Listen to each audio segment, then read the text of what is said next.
বহুকাল আগের কথা, এক পাহাড়ের গুহায় বাস করত একটি হাঁস ও তার দুটি ছানা। একটি ছানার নাম ছিল সোনাই, আর একটি ছানার নাম ছিল সুখাই। সোনাই ছিল একটু চঞ্চল প্রকৃতির, আর সুখাই ছিল খুবই সরল সোজা। তারপর তার এই দুটি ছানা নিয়ে সেই হাঁসটি অনেক আনন্দে বসবাস করছিল। কিন্তু কে জানতো তাদের এই সুখের জীবনে হঠাৎ অন্ধকার নেমে আসবে।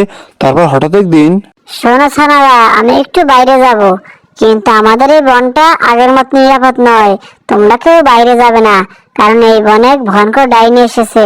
সে বনের সব পশু পাখিকে যাকে পাচ্ছে তাকেই মেরে খেয়ে ফেলছে। তোমরা গেলে কিন্তু তোমাদেরও মেরে খেয়ে ফেলবে। খবরদার, তোমরা বাসার বাইরে যাবে না কিন্তু। তোমাদের শুধু এই ভয়, এই ডাইনি আসে, এই ওই আসে, সেই আসে, খেয়ে দিয়ে আর কোনো কাজ নেই। তুমি চলে গেলে আমিও বাইরে এমনি চলে যাব, তুমি টেরও পাবে না। কি শোনাই, তুমি কি ভাবছো? তুমি এরকম বিড়বিড় করছো কেন? কই না তো, কিছু না তো, এমনিতেই তোমার কথা মনোযোগ দিয়ে শুনছিলাম। আচ্ছা, তাহলে তোরা সাবধানে থাকিস। এই আমি চললাম। সুখাই, সুখাই, শোন ভাই, আমার খুব ঘুম পাচ্ছে। আমি এখন ঘুমিয়ে পড়ি, আর তুই আমার সাথে সাথে ঘুমিয়ে পড়। আচ্ছা ভাই, তাহলে তাই কর, এক্ষুনি আমরা ঘুমিয়ে পড়ি। এই তো ভীতু সুখাইটা ঘুমিয়ে পড়েছে, এক্ষুনি আমি চলে যাই। আর না হয় ও আমাকে যেতে দেবে না। ও মার কত ছাড়া একটু বাইরে যায় না। এখন আমি তাড়াতাড়ি যাই।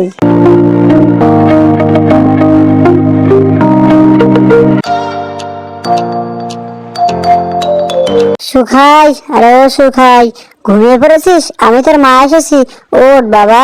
আর তোর ভাই কোথায়? সোনাইকে তো দেখছি না। বলছো কি মা? সোনাই তো আমার পাশেই ঘুমিয়েছিল, ও আবার কোথায় চলে গেল? চলো চলো, তাড়াতাড়ি গিয়ে ওকে খুঁজে আনতে হবে, আর না হয় আর ডাইনিটা পেলে তো ওকে খেয়ে ফেলবে। হ্যাঁ বাবা, তুই ঠিকই বলেছিস, তাড়াতাড়ি চল। ওকে আমি কত করে বললাম, তারপরেও আমার কথা শুনলো না। চল চল, তাড়াতাড়ি গিয়ে দেখি ও কোথায় গেল।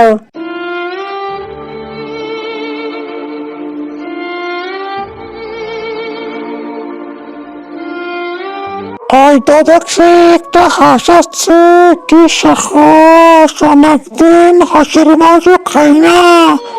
গরম রক্ত আর তাজা সুন্দর হাঁস।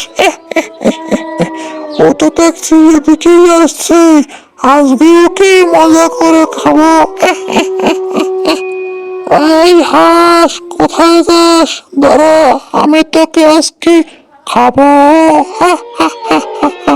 আমাকে মেরো না, আমাকে ক্ষমা করে দাও, আমার মা অনেক কাঁদবে। অনেকদিন পর পেটে কিছু পড়লো মনে হয়, এখন আমি এখান থেকে চলে যাই। দেখলি তো বাবা, কি জন্য তোদেরকে এখানে আসতে বারণ করেছিলাম। কত বড় ভয়ঙ্কর ডাইনি! তোর এক ভাইকে হারিয়েছি, তোকে আর হারাতে চাই না। চল চল, এখান থেকে তাড়াতাড়ি চল। তারপর সেই তান্ত্রিক বাবার কাছে যাই, তারপরে বেটাকে একটা উচিত শিক্ষা দিতে হবে। ওম ব্রিং ক্রিং হা হা হা হা হা। ওম ব্রিং হা হা হা। কি হয়েছে হাঁস, তোমরা আমার কাছে কি চাও? এখানে তোমরা কেন এসেছো? তাহলে শোনো সাধু বাবা, খুব বড় বিপদে পড়ে তোমার কাছে এসেছি। আমার আরেক ছেলে শোনাই, তাকে ওই বড় গাছের ডাইনিটা খেয়ে ফেলেছে। আমি চাই তাকে একটা উচিত শিক্ষা দিতে। আচ্ছা, তাহলে তোমরা কোনো চিন্তা করো না, আমি ওকে এখানে ডাকছি। তারপর ওকে আমি এমন শিক্ষা দিব যে জীবনে আর কারো দিক ঘুরে তাকানোর শক্তি থাকবে না।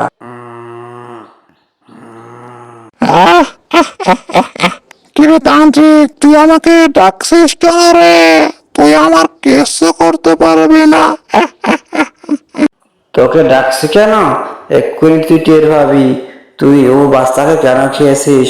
তোকে এখন আমি মেরে ফেলবো। তুই আমার কিছুটি করতে পারবি না। তাহলে এই দেখ, তোকে এখন আমি এটার ভেতর বন্দি করে রাখলাম। তুই সারা জীবনের জন্য এখানেই বন্দি থাকবি। আর আমি এখন গিয়ে তোকে বড় সমুদ্রে ফেলে দিয়ে আসবো। তুই আর কোনোদিনও বেরোতে পারবি না, কারো ক্ষতিও করতে পারবি না। অনে মারে, ছেড়ে দাও, ছেড়ে দাও বলছি, আমাকে ছেড়ে দাও। শোনো হাঁস, তোমরা এখন মুক্ত। জীবনে আর কোনোদিন কারো ক্ষতি করতে পারবে না। তোমরা এখন নিশ্চিন্তে তোমাদের বাড়ি ফিরে যাও। আপনাকে অনেক ধন্যবাদ তান্ত্রিক মশাই, আমরা এখন আসি। এইভাবেই হাঁস তার বাচ্চাকে খাওয়ার প্রতিশোধ নেয়। আর আমাদের গল্পটি যদি আপনাদের ভালো লাগে থাকে তাহলে সবার আগে ভিডিও পেতে আমাদের চ্যানেলটি একটু সাবস্ক্রাইব করুন আর পাশে থাকা বেল আইকনটি বাজিয়ে দিন। ধন্যবাদ।